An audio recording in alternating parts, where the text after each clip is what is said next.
శ్రీనీహారధరాధర సానూద్భవవీచికా వశంవద నిశ్వాసానూన యోగ విద్వధ్యానానంద మకరంద ధారాపార శ్రీ కార్తికీ వినూత్న సుమాకారక బాలచంద్రమః కోటీరా ఏకాంత భావరేఖా శ్రీ కోమల యోగి సాధు హృదయ కుటీరా. పరమశివుడు, ఆ పరమశివుని యొక్క తత్వం ఏమిటంటే శ్రీకార్తికీ వినూత్న సుమాకారక బాలచంద్రమః కోటీరా. బాలచంద్రుని యొక్క ఆ విజయచంద్రుని కిరీటంగా కలిగినటువంటి వాడై శ్రీకార్తికీ వినూత్న సుమాకారక, కార్తీక మాసంలో వికసించినటువంటి ఒకానొక ధవళ పుష్పం యొక్క దళంలాగా ఉండే బాలచంద్రుని కిరీటంగా కలిగినటువంటి వాడు. ఇంకా ఎటువంటి వాడు? ఏకాంత భావరేఖా శ్రీ కోమల యోగి సాధు హృదయ కుటీరా. సాధు మనస్తత్వం కలిగినటువంటి, సత్వగుణం కలిగినటువంటి వాడు యొక్క అంతరంగాల్లో ఉంటాడు ఆయన. ఎక్కడా ఉంటాడు పరమాత్మ? అణువులో ఉంటాడు, సృష్టి అంతా ఉంటాడు. ఇందుగలడు అందులేడని సందేహం వలదు, ప్రహ్లాదుడు చెప్పినట్టుగా అలా ఉంటాడు పరమాత్మ. కానీ ఎవరైతే అచంచల భక్తి విశ్వాసంతో తనకే అంతరంగాన్ని అర్పించినటువంటి వారై ధ్యానం చేస్తున్నారో, ఆశ్రయిస్తున్నారో, అటువంటి వారి మనస్సు ఏకాంత భావరేఖ, ఏకాంతత్వాన్ని పొందినటువంటి మనస్సు, అంటే ఏకాగ్రతా బంధుర చిత్తవృత్తి. అటువంటి అంతరంగంలో ఆయనే, ఆయన కుటీరం అదే, ఆయన నివాసం అదే. హృదయ గుహలు, సాధుమూర్తుల యొక్క హృదయ గుహలే ఆ పరమశివుని యొక్క నివాసం. అటువంటి ఆ పరమాత్మను ఆశ్రయించినప్పుడు ఎటువంటి సంస్కారం కలిగి ఉండాలి? ఘటో వా మృత్పిండో ప్యణురవిచ ధూమోగ్రచర పటో వా తంతుర్వా పరిహరతి కిం ఘోర శమనం వృధా కంఠక్షోభం వహసి తరసా తర్కవచస పదాంభోజం శంభోర్భజ పరమసౌఖ్యం ప్రజసుధీ. ఈ శ్లోకంలో శంకర భగవత్పాదుల వారు ఒక అత్యద్భుతమైనటువంటి పరమసత్యాన్ని ఆవిష్కరించారు. ఏమిటంటే, మనకు శాస్త్రాలు ఉన్నాయి, తర్క వ్యాకరణ మీమాంసాది శాస్త్రాలు ఉన్నాయి. వాటి పరమార్థం ఏమిటి? సృష్టి యొక్క తత్వాన్ని మనకు బోధించి అటువంటి సృష్టికి ఎవరైతే అధినాథుడై ఉన్నాడో ఆయన్ని తెలుసుకోమని చెప్పడానికే శాస్త్రాలు ఉన్నాయి. తర్కం కానీ, వ్యాకరణం కానీ, పూర్వమీమాంస, ఉత్తరమీమాంస, ఇటువంటి శాస్త్రాలన్నీ కూడా షట్శాస్త్రాలు ఉంటారు. ఈ శాస్త్రాలన్నీ కూడా పరమార్థం ఏమిటంటే, శాస్త్రాలకు, వేదాలకు, శృతి స్మృతులకు గమ్యమానుడు పరమాత్మ అనే అంశం తెలుసుకోవాలి పండితుడు ముందు. కానీ ఈ పాండిత్యమౌఢ్యం ఎలా ఉంటుందంటే, శాస్త్రాలు అధ్యయనం చేసేసరికి అహంకారం వస్తుంది. నేను ఇన్ని శాస్త్రాలు చదివాను, ఇంత గొప్పవాణ్ణి. ఘటో వా మృత్పిండో ప్యణురపిచ ధూమోగ్రచల. పర్వతంపై ఎక్కడో పొగ వస్తుంది కాబట్టి అక్కడ అగ్ని ఉంది అంటే పొగ రావడానికి ఒక కార్యకారణ సంబంధం ఉంది. ఈ సమస్త సృష్టి కూడా ఒక కార్యకారణ సంబంధం చేతనే జరుగుతూ ఉన్నది. ఈ లోకము ఆ కార్యకారణ సంబంధాలు చెప్పే శాస్త్రమే తర్కశాస్త్రం. కార్యకారణ సంబంధాలు అంటే ఏమిటి? ఒక కార్యం ఉంది అంటే దానికి కారణం ఉంటుంది పక్కన. మరి ఆ కార్యకారణాలని వెతుక్కుంటూ పోతూ ఉంటే గమ్యంలో తెలిసేదే పరమాత్మ తత్వం. ఒక ఘటన, ఒక కుండ ఉన్నది అంటే మట్టి ఉన్నది, ఆ కుండను ఆశ్రయించినటువంటి మట్టి ఉన్నది. ఘటో వా మృత్పిండో ప్యణురమిచ ధూమోగ్రచల. అలా ఈ కార్యకారణ సంబంధాలు చెప్పడానికి సూత్రాలు ఉన్నాయి తర్కశాస్త్రంలో. ఆ సూత్రాలన్నీ కంఠస్థం చేసిన వాడికి, ఈ శాస్త్ర చర్చలో బాగా నిపుణుడైనటువంటి వాళ్ళకి అహంకారం వస్తుంది, మేమే మహాపండితులం అని. కానీ ఈ శాస్త్రాదుల యొక్క, శృతి స్మృతుల యొక్క గమ్యం ఏమిటి, పరమ ప్రయోజనం ఏమిటి అంటే భగవత్తత్వాన్ని తెలుసుకోవడమే, భగవంతుని పాదార విధాలను ఆశ్రయించడమే. ఆత్మీయ తదీయ శేష శేషిత్వ సంబంధం అనాద్యంబుగా తెలిసి కృష్ణదేవరాయల వారు చెప్పారు ఒక చోట ఆముక్తం అనేది. పరమాత్మకు జీవాత్మకు, భగవంతునికి జీవునికి ఉన్న సంబంధం ఏమిటి? కార్యకారణ బంధం ఏమిటంటే పరమాత్మ సేవింపబడువాడు, మనం సేవించేవాడు. జీవుడు సేవించేవాడు, పరమాత్మ సేవింపబడువాడు. ఈ సేవించేవాడు నిష్కల్మషంగా పరమాత్మను సేవిస్తే వాడికి సత్యం గోచరమవుతుంది, పరమాత్మ సాక్షాత్కారం కలుగుతుంది, యథార్థం తెలుసుకోగలుగుతాడు వాడు. అటువంటి వాడికి జీవభ్రాంతులు ఉండవు. కానీ ఈ శాస్త్రగోష్ఠిలో నిమగ్నమైనటువంటి పండితులు ఉన్నారే, వీళ్ళు శాస్త్రంలోనే ఆగిపోతున్నారు. నేను ఇన్ని పుటల కంఠస్థం చేశాను, ఇన్ని సూత్రాలు కంఠస్థం చేశాను, ఇన్ని శాస్త్రాలు ఆపోసనం పట్టాను, నన్ను మించిన పండితులు ఎవడున్నాడు అహంకారం వస్తే ఇంకా వాడి పరమ ప్రయోజనాన్ని ఎలా సాధిస్తాడు? ఆత్మీయ తదీయ శేషశేషిత్వ సంబంధం బలాద్యంపుగా తెలిసి ఈ తెలివి కలిగి ఏది శాశ్వతము ఏది అశాశ్వతము అని తెలుసుకోవడమే తెలివి, ఎరుక, జ్ఞానం. అఖర్వ నిరూతింగాంచి సుఖించు పరమయోగికి అటువంటి వాడే పరమయోగి, అటువంటి వాడే పండితుడు. బుద్ధి విశేషంతో సత్యం తెలుసుకున్నవాడే పండితుడు. ఆ సత్యం తెలుసుకోవడానికై ఈ శాస్త్రాలు ఉపకరిస్తూ ఉన్నాయి. అలా కాకుండా అక్కడ ఆగిపోతున్నారు పండితులు, అదే బాధపడుతున్నారు. మహాకవులు గ్రంథాలు అంతా ఏం చెప్పారు, ఐతిహ్యాలు, అలా శాస్త్రగోష్ఠిలో శాస్త్రమౌఢ్యంలో నిమగ్నమైనటువంటి పండితులు పరమాత్మ యొక్క ప్రీతిని ప్రసన్నతను పొందజాలరు. మనకు ఉదాహరణకి నత్తీరుడనే మహాకవి ఉన్నాడండి. ఆయన మహాభక్తుడు కూడా, మహాపండితుడు. ఎప్పుడో పాండ్యరాజ్యాన్ని ఒక మహారాజు గారు పరిపాలిస్తూ ఉండేవారట. ఆ మహారాజు గారి దగ్గరికి ఒకరోజు అగస్త్య మహర్షుల వారు వచ్చారు. అగస్త్య మహర్షుల వారు వచ్చి ఒక పీఠాన్ని ఇచ్చాడు. ఆయన శంఖఫలకం అనే పీఠాన్ని ఇచ్చాడు. ఆ పీఠం యొక్క గొప్పతనం ఏమిటంటే సరస్వతీదేవి కరుణాకటాక్షాన్ని పొందినటువంటి మహాపండితులు ఎవరైతే ఉంటారో వారు, అటువంటి మహాపండితులు మహాకవులు ఆ పీఠంపై కూర్చోవడానికి అర్హులు. అటువంటి అర్హత లేని వాళ్ళ పీఠంపై కూర్చోడనుకోండి, ఆ పీఠం వాడిని తిరస్కరిస్తుంది, కింద తోసేస్తుంది. అటువంటి పీఠాన్ని ఇచ్చి ఇటువంటి వాళ్ళు ఎవరైనా మీ రాజ్యంలో ఉంటే వాళ్ళని పోషించండి అని చెప్పి వెళ్ళిపోయాడు. ఈ మహారాజు గారు సంతోషించి ఆ పీఠాన్ని తీసుకొని అటువంటి వాళ్ళు ఎవరు వస్తారా అని చూస్తే ఆ మహారాజు గారు హయాంలో ఎవరో రాలేదట. ఆయన వారసులు ఎవరో వాళ్ళ హయాంలో అటువంటి వాళ్ళు వచ్చారు. ఒకరు కాదు ఇద్దరు కాదు, అటువంటి వాళ్ళు 12 మంది వచ్చారట. అటువంటి వాళ్ళు ఈ శంఖపీఠం యొక్క ప్రభావం ఏమిటంటే ఎంతమంది అయినా సరే స్థానం పుష్ప విమానంలాగా అటువంటి వాళ్ళు నిజంగా అర్హత ఉండే వాళ్ళు ఎంతమంది వచ్చినా కానీ కూర్చోవడానికి అనుమతిస్తుంది, ఆ పీఠంపై కూర్చోవచ్చు. ఆ 12 కూడా ప్రముఖుడు అగ్రగణ్యుడు నత్తీరుడనే మహాకవి. నత్తీరాది కవీంద్రుడన్ దివషదన్నప్రాయ వాగ్గుంఫ సంపత్కావ్య ప్రతిపాదక ప్రతిభురన్ పన్నిద్దరన్ శైవ సంవిత్కాసార మరాళ రత్నముల తద్విద్యారసాపేక్ష భూభృత్కంఠీరవుడుంచే సంపదల తృప్తిని పొందగా చేయించు. ఆ 12 ఎటువంటి వాడంటే మహాప్రతిభావంతులు.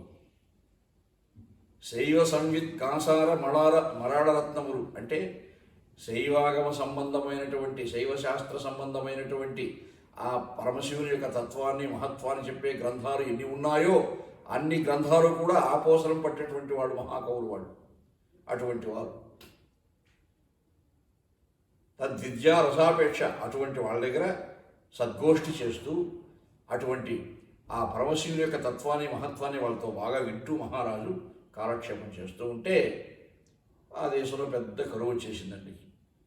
కరువు వచ్చేస్తే వర్షాలు పడవు, పంటలు పండవు, తిండి కూడా దొరకదు జనానికి. అటువంటి కరువు వచ్చేసింది. కొన్ని సంవత్సరాల పాటు వర్షాలు లేవు. అదే పట్టణంలో ఒక గొప్ప శివాలయం ఉన్నది.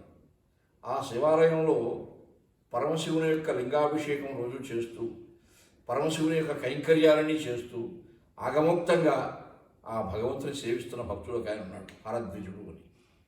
ఆయన ఈ దేశంలో ఉండటం కష్టంగా ఉందని ఆ పరమశివునికి అర్చనాదులు కైంకర్యాదులని పూర్తిగా చేసి, స్వామి నాకు మీరు అనుగ్రహిస్తే ఇంకే దేశానికన్నా వెళ్ళి ఏ దేశం సుభిక్షంగా ఉందో అక్కడ నేను నిన్ను పూజించుకుంటూ ఉంటాను, నీ కైంకర్యం చేసుకుంటూ ఉంటాను, నన్ను అనుమతించు అని అడిగాడు. అప్పుడు ఆ పరమశివుడు బోళాశంకరుడు కదా, ఆయన అపార కరుణా సముద్రుడు, ఎంత అంత అని చెప్పడానికి వీలులేనంత దయాసముద్రుడు ఆ పరమాత్మ, ఆ పరమశివుడు.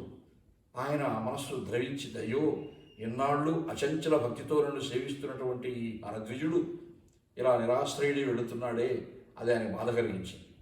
అప్పుడు ఆ పరమశివుడు ఒక శ్లోకం ఒక పద్యం రాసిచ్చాడు ఈ హరద్విజునికి. అయ్యా, ఈ దేశాన్ని పరిపాలించే మహారాజు గొప్ప రసజ్ఞుడు, కవితా రసజ్ఞుడు, పండిత ప్రియుడు. ఆయన దగ్గరికి వెళ్ళి ఈ పద్యం చదువు. ఈ పద్యంలో ఉన్నటువంటి కవిత్వ తత్వాన్ని తెలుసుకున్నటువంటి ఆ మహారాజు నీకు గొప్ప సత్కారం చేస్తాడు, అపారంగా ధనరాశులు ఇస్తాడు నీకు.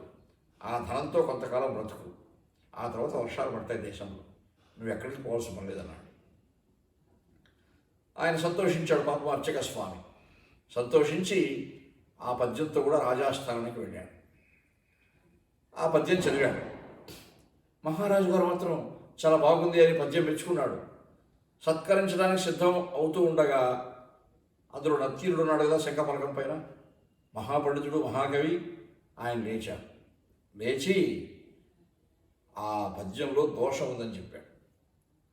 రంధ్రాన్వేషణ, పండితులు కవులు బాగా గొప్పవాళ్ళు అయిపోతే, బాగా చదువుకుంటే సత్యాన్వేషణకు ప్రాధాన్యం ఇవ్వరు వాళ్ళు, రంధ్రాన్వేషణకే ప్రాధాన్యం ఇస్తుంటారు అటువంటి వాడు. ఈ నత్తీరుడు లేచి ఏం చెప్పాడు, అది తప్పు అన్నాడు. ఎందుకంటే సింధుల రాజగమన ధర్మిల్ల బంధంబు సహజగంధంబు అని అందులో. స్త్రీల యొక్క కేశపాశము అంటే శిరస్సుపై ఉన్నటువంటి వెంట్రుకలు సువాసనాభరితంగా ఉన్నాయి అని వర్ణించాడు. నత్తీరుడు ఏమన్నా అంటే, ఏదన్నా సువాసన ఇచ్చే ద్రవ్యాలు లేపనం చేసుకుంటే, పూసుకుంటే మంచి వాసన వస్తుంది, కానీ సహజంగా ఎలా సువాసన ఉంటుందయ్యా, అలా వర్ణించకూడదు, తప్పిది చెప్పరాదు, కవితా సమయమున కొప్పుగాదు అని ఆక్షేపించాడు. అప్పుడు వాడు ఏమన్నా అంటే నిజం చెప్పేశాడు వాడు. అయ్యా, నాకు పరమేశ్వరుడు వసుధాదిపై రచయించి ఇచ్చినాడు, ఒప్పును తప్పు నేను ఎరుగను ఉత్తములారా అని నమస్కారం పెట్టాడు. సత్యసంధుడు కదా వాడు, నిరంతరం పరమాత్మ అర్చిస్తున్నటువంటి వాడు కదా వాడు. అయ్యా, నాకు ఈ పద్యాన్ని పరమశివుడు నాకు ఇచ్చాడు, రాజుగారి దగ్గర చదవమన్నాడు, చదువుతున్నాను తప్ప నాకు ఇందులో ఏం తెలియదండి అన్నాడు. నత్తీరుడు, వీడికి పరమేశ్వర సాక్షాత్కారమా? ఎందుకు కాకూడదండి? రోజు అచంచల భక్తితో సేవించేవాడికి సాక్షాత్కారం జరగకూడదని ఎక్కడుంది? కానీ నత్తీరుని మనస్సు అన్నది తాత్కాలిక శాస్త్రమౌఢ్యం చేత, పాండిత్య గర్వం చేత, తనకంటే ప్రతిభా సంపన్నుడనేవాడు ఈ సృష్టిలో లేడు అనే అహంకారం చేత ఆయన విర్రవీగుతున్నాడు. అలా విర్రవీగుతూ ఎగతాళి చేశాడు వాడిని. నీకు పరమేశ్వర సాక్షాత్కారమా? అయితే వెళ్ళి ఆయనే రమను, ఆయనతో మాట్లాడతామన్నాడు. వెళ్ళాడు వాడు.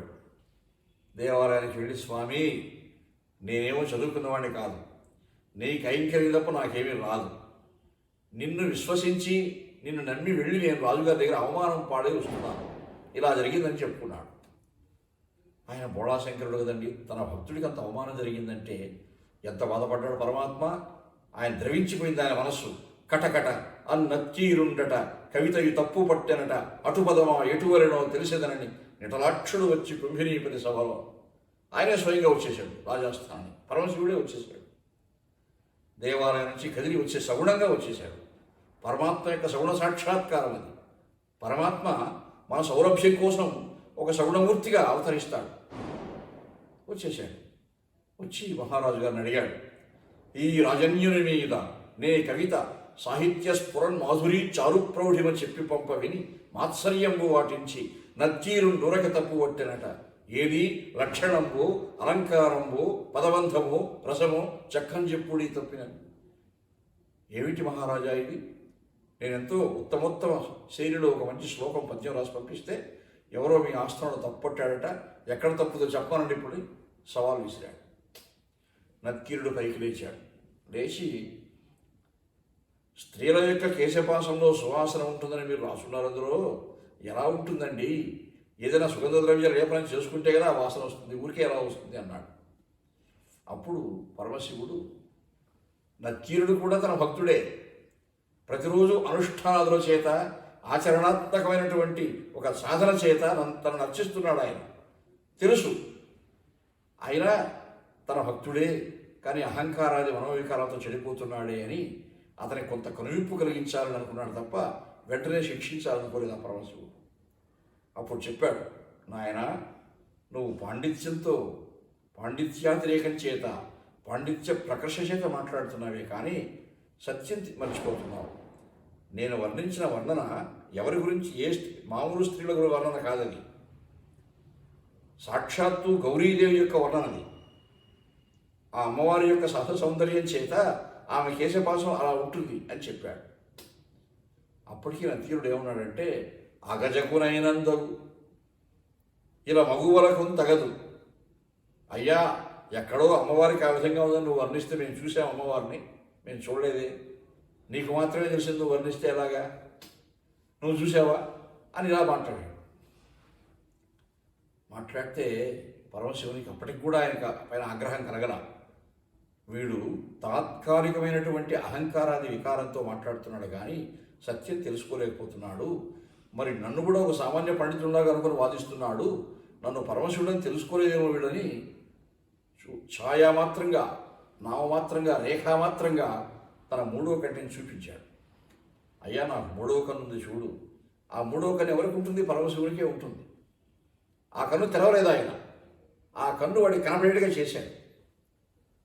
అప్పటికీ వాడికి ఎంత అహంకారం అంటే అండి, మానవులకు అదే ఈ దుర్గుణాలు.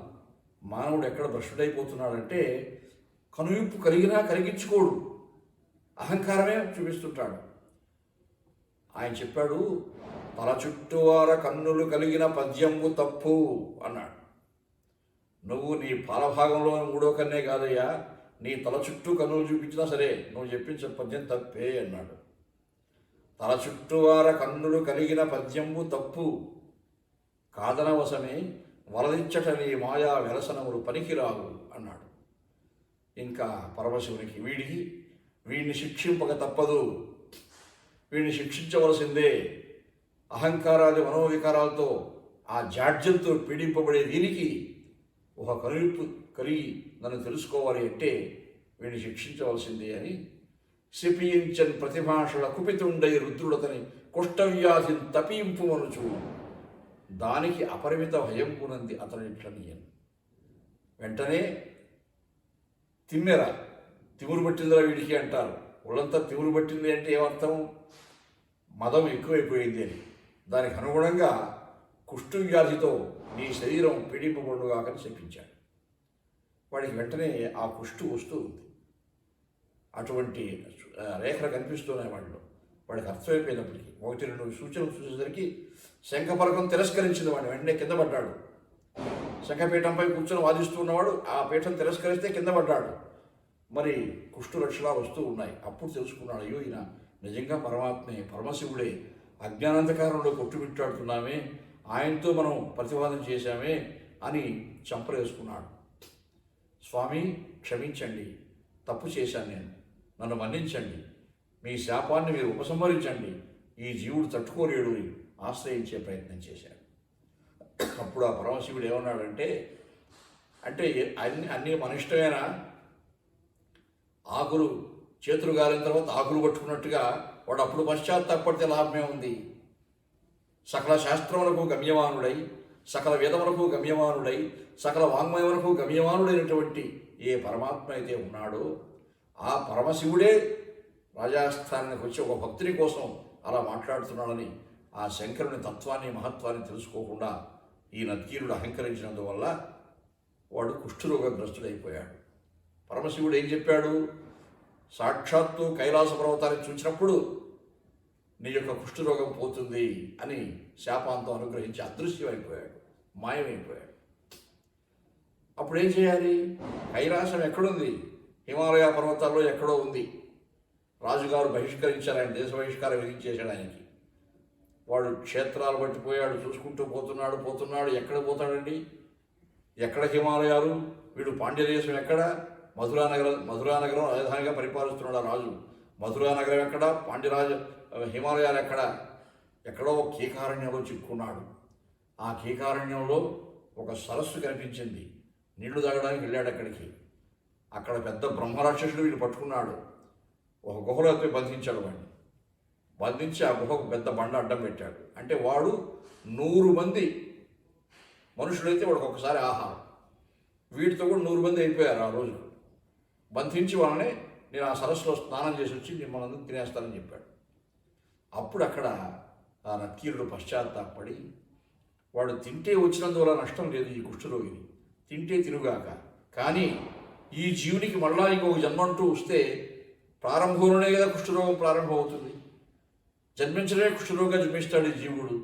ఈ జనన మరణ ప్రవాహంలో కొట్టుమిట్టాడే ఈ జీవుడు ముక్తి ఎలా పొందగలడుగా అని ఆ పరమశివుని ధ్యానిస్తూ, పరమశివుడు తనపై ఆగ్రహించి ఉన్నాడు కాబట్టి సుబ్రహ్మణ్య స్వామిని కీర్తించాడండి వాడు ఆ నక్కీరుడు. తారకదైత్యభంజనుడు, దారుణశక్తిధరుండు, పన్నగాహార హయుండు, దీన జనతామర భూజము, షణ్ముకట్టహాసార భటి విపాటిత దిగంత కటాకుడు, వీని బట్టి సంహారమనర్చి ఇందర కృపాంబుధి అయి బ్రతికించుగావుతను అని అలా ప్రార్థన చేశాడు. భూతము చెంపుటే మరుదు బోరణ తారకు మన్నికొన్న విఖ్యాత మహాప్రతాపునకు అద్రిగుహాలయమేమి దుడ్డు, నిర్ఘాతము వంటి శక్తిగుని క్రౌంచము చించిన రౌద్రవృత్తికిన్, భీతి దొరంగజేయుటొక పెద్దయే వారిత దేవతార్తికిన్. దేవతల యొక్క ఆర్తిని నశింపజేసి తారకాసుర సంహారం చేసినటువంటి వానికి నా ఆర్తి నశింపజేయడం ఒక లెక్క, తారకాసురుని వంటి రాక్షసుడినే చంపిన వాడికి ఈ బ్రహ్మరాక్షసుని చంపడం ఒక లెక్క. అలా ప్రార్థిస్తూ ఆయన సంకీర్తనం చేశాడు. అచంచల భక్తితో సంకీర్తనం చేశాడు. ఆయన సంకీర్తనకు ప్రసన్నుడై కుమారస్వామి వేంచేశాడు, మురుగన్ వేంచేశాడు. వచ్చి ఆ బ్రహ్మరాక్షసుని చంపి ఆ బండ అడ్డం తీసి గుహలో ఉండేవాళ్ళని వెళ్ళిపోమన్నాడు. ఈయనతో కూడా చాలామంది బంధింపడి ఉన్నారు అక్కడ. వాళ్ళు ఏమనుకున్నారంటే ఎవడో మహారాజు వేటకు వచ్చాడు, వీడిని చంపేశాడు, ప్రాణాలు దక్కించుకున్న పరిగెత్తేశారు, వాళ్ళు వెళ్ళిపోయారు. నా తీరును మాత్రం తెలుసా, వచ్చినవాడు మురుగన్, నా ఇష్టదైవం షణ్ముఖుడు, కుమారస్వామి, సుబ్రహ్మణ్యుడు అని వచ్చి మళ్ళీ సంకీర్తనం చేశాడు. ఏమిటయ్యా నువ్వు మహాపండితుడివి, శైవ సంవిత్ కాసార మరాళ రత్నములు కదా నువ్వు, అటువంటి నువ్వెందుకు ఇంత భ్రష్టుడైపోయావు అని అడిగాడు. చెప్పాడు, ఈయనొక తప్పు చేసిన మహేశుడు నన్ను శపించే కుష్ఠరోగానుపమ వ్యధం పడువటంచును, దానికి మోక్షమిట్లానతి ఇచ్చే ఆత్మ నళయంబకు రౌప్యనగంబు చూచినను మానునటంచు, ఆ కుదర మార్గము దుర్గమం ఏమి చేయదు.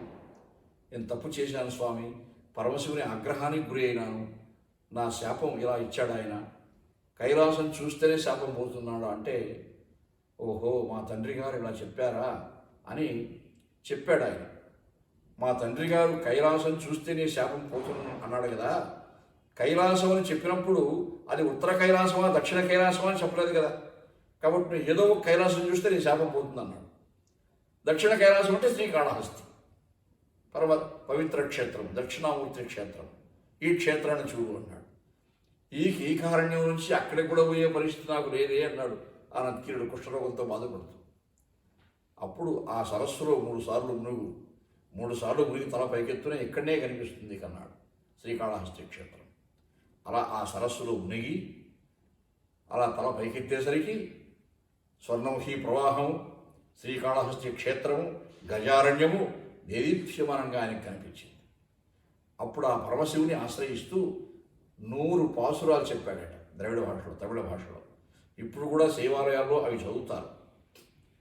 అలాగే ఈ సుబ్రహ్మణ్య స్వామిని కీర్తిస్తూ కూడా తిరుమురుగాట్రొప్పడై అనే గొప్ప గ్రంథాన్ని చెప్పాడు. అది కూడా ఆలయాల్లో చదువుతారు ఇప్పుడు. ఆ విధంగా తన అహంకారాది మనోవికారాలను పోగొట్టుకుని ఆ పరమశివునిలో ఐక్యమైనాడు ఆ నక్కీరుడు. ముందు అహంకరించాడు కదా, హుంకరించాడు కదా. కాబట్టి అలా ఆ అహంకారం ఎందుకు వచ్చింది? శాస్త్రాధ్యయనం చేత వచ్చింది. అదే చెప్తున్నారు శంకర భగవత్పాదుల వారు. ఈ తర్కశాస్త్రం కానీ వ్యాకరణాదులు కానీ చదువుకోవడం వల్ల వచ్చినటువంటి అహంకారాన్ని, ఈ అహంకారాది మనోవికారాలన్నీ కూడా తొలగించుకొని జీవుడు నిశ్చరుడై, నిర్మరుడై, నిరీహుడై, నిర్మోహుడై, నిర్వికారుడై యోగ మార్గంతో, ఆచరణాత్మక అనుష్ఠాన విధానంతో, భక్తి ప్రపత్తులతో పరమశివ నిన్ను భజించాలి, తవ పదాంభోజ భజనం, అటువంటి సంస్కారాన్ని నాకు అనుగ్రహించు అని సకల జీవులకు ప్రాతినిధ్యం వహించినటువంటి వాడై శంకర భగవత్పాదుల వారు ఆ పరమాత్మను ధ్యానం చేస్తున్నాడు, అర్థిస్తూ ఉన్నాడు. అది ఈ శ్లోకంలో ఉన్నటువంటి పరమార్థం. దానికి ఆయన చెప్పిన పరమార్థానికి మనం నిజంగా ఒక కార్యకారణ సంబంధంతో తెలుసుకోవడం కోసమే నత్తీరుని యొక్క ఉపాఖ్యానాన్ని కూడా మనం చెప్పుకోవాల్సి వచ్చింది.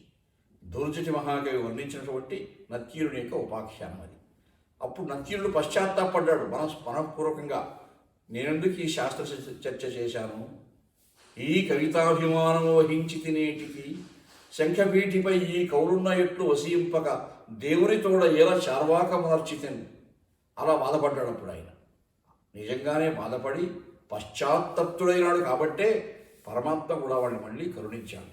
కాబట్టి అడుసు తొక్కలేరా కాలు కడుగులేరా అన్నట్టు మనమెందుకు దుర్మార్గాలు చేయాలి, అహంకరించాలి, మళ్ళా పశ్చాత్తాపడాలి, ఇవేమీ లేకుండా ఒక్కసారిగా మనం ఆ పరమాత్మను ఆశ్రయించాలంటే ఇవన్నీ చదువుకోవడం వల్ల శాస్త్ర వృధా కంఠక్షోభం వహసి తర్కవచస, ఈ తర్కవాక్యాలు చెప్పడం వల్ల వృధా కంఠక్షోభం తప్ప ఏమైనా ఉందా?